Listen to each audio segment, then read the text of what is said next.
In this tutorial, we're going to knit the leg and we're going to shape the toe of your sock. The first thing is the length that you're going to knit the sock to. So you'll have measured your foot and got the desired length, which is what we refer to in the pattern, and then you will knit to a length that is either between 1.5 to 2 inches less than that, depending on the pattern size that you're following. So that's what you do, and you're also measuring that length then from the back of the heel flap all the way up to the length, and that's how you know when you've knit enough. So what we're going to do now is we're just going to start knitting, and we're going to place our start of round marker to make sure we know where that is. So again, you're going to get ready to start your round in magic loop, and then you are going to just knit the round. So this is a stocking stitch foot, as is the rest of the sock.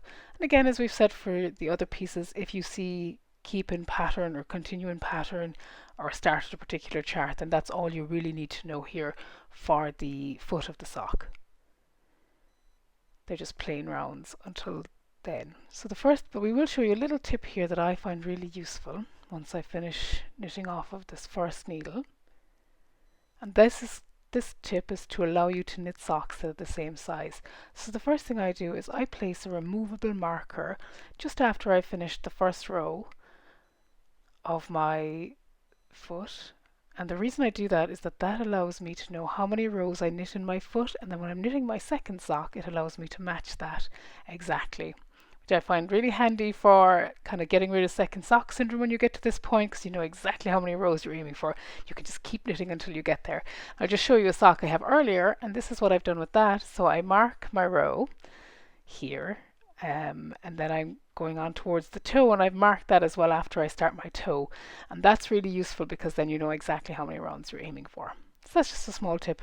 You don't have to do it, but I find it quite handy, a bit like the one we used for the leg. So you're now ready to keep going in magic loop to work the rest of this round and all of the other rounds that you need to work until you get there. There isn't anything else to say about this part of the leg. You just keep knitting until it's the right length. We've talked about that. If you have any questions, obviously get in touch around how to measure your foot. There is the PDF that was sent out, I think, just before this began that covers that as well, though. So that's it. I'm going to keep going until my leg is the right length, and I will see you then. Once you've gotten your sock to the desired length, this is very short because it's a demo sock, you are now ready to shape your toes. So take a look at this. You have still got your 2 markers and your instep stitches so that divides your instep stitches from the sole stitches, which used to be your heel stitches. And what you're going to be doing is you're going to be shaping along those markers, essentially coming in on both the left and right along by the markers to give yourself a toe shape. So there are 4 decreases in each decrease round. They eventually come in. So your sock is done in about 2/3 of the rows at the start of this are 1 decrease round, 1 knit round, and then as you get further in towards the top of the sock, they get quicker, so that you are decreasing at a quicker rate, so you decrease every round. So what I'm going to do now is I'm going to take you through the first decrease round, and after you've done this I would place a marker as well, and that'll be the matching marker, so you know where it is. And again, you're combining your magic loop activities with your sock activities in this one. So you just get ready to knit, make sure that you put your start of round marker in, and you'll be ready to work your decrease round. Now your decrease round is based on, as I was saying, the instep markers that you've placed. So what you're doing now is you're going to knit 3 stitches before your start of instep marker. And this feels a little bit like when you were when you were decreasing for your gusset, but you're going to be decreasing on both sides of the marker this time, which is different to the gusset because obviously in the gusset you didn't do anything with the instep. So it's a knit 2 together decrease. Came on a little bit quick, we're going to redo that a bit more slowly so that you can actually see it. So what you're going to do now is you come to 3 stitches before your start of instep marker, and the first decrease is a knit 2 together decrease, which is a right leaning decrease on this side. You knit the stitch, you slip your marker, you knit, and then you do a slip, slip, knit, as you've done previously. And those 2 markers are on either side, those 2 decreases are on either side of your marker as a matching pair on your right hand side of your foot, on the right hand side of the sock, sorry.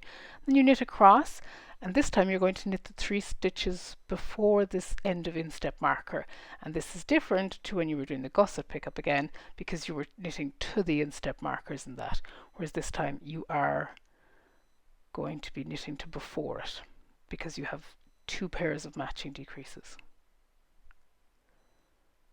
And again, all the time while carrying through your magic loop. I tend to, if I'm using magic loop for this, I keep it in the center of the instep to match the center of the heel at the back. So I'm now just going to knit 3 stitches before the instep. And again here it's a knit 2 together, so you go into the 2 stitches as if to knit them together, knit 1, slip 1, knit 1, sorry that's a slip marker, not slip 1. Then you're going to do a slip, slip, knit, and then you're going to continue to the end of the round. And that is your decrease round. The next round that you're going to do is a plain round, which will just work in plain stocking stitch. And then that sets your pattern for your decreasing in the toe, and you just continue on then following the decreases rounds as set in the pattern. I'll be back to you once I've those done, and I'm going to show you how to then set up for the graft once you've all of your decreasing finished on your toe. So you're now going to do the very last row of your instep, and it's all right that you've lost your stitch marker because you don't really need it now because you're pretty sure where it is for this last round. So you're now going to work one final decrease. So this decrease round doesn't vary any, it's not any different, so it's to 3 stitches before, and knit 2 together, and knit 1, slip your marker, knit 1, slip, slip, knit. So it's the same, it's just a little bit more fiddly because you're down to a lot less stitches than you would have. It is less fiddly than doing this on the Sock Wonders, which is definitely worth watching because that's super fiddly. And it gives you an appreciation of magic loop for this particular part of the sock. So I'm just going to manipulate my way around to get my needle ready to finish the final decreases with my magic loop. So again, 3 stitches before, knit 2 together, knit 1, slip your marker, knit 1, slip, slip, knit, and then back to the start of the round. So once you're back to the start of the round, you get it ready to continue on by putting your needles ready to work. And I'll show you why that is, because you're not quite finished. Because what you want to do is you want to get your sole stitches facing your instep stitches essentially. So you're going to knit the next 4 stitches of that row, of that round, apologies, and you're going to work essentially to the start of instep marker. And the reason that you do this, and then you can take the marker out. So put your needle all the way through, drop your marker out of there, and then you can pull that through so that you can see it. What you're doing now is you want to get the stitches to face one another, ready for grafting. So you use your remaining instep marker as the marker, essentially, and then you push your cable through for your magic loop at that point, although you won't be doing any more magic loop because we'll be grafting. And then you have your 8 stitches facing 8 stitches, your heel and your instep stitch, they're now your sole stitches, facing your instep stitches in an even number. It's very important at this point that there is an even number of stitches. If you've done your decreasing correctly, there should be, because grafting stitches together where you don't have an even number it's not worth the fudge. And that's it. The next video will cover grafting your toes, and then you will be almost finished your sock.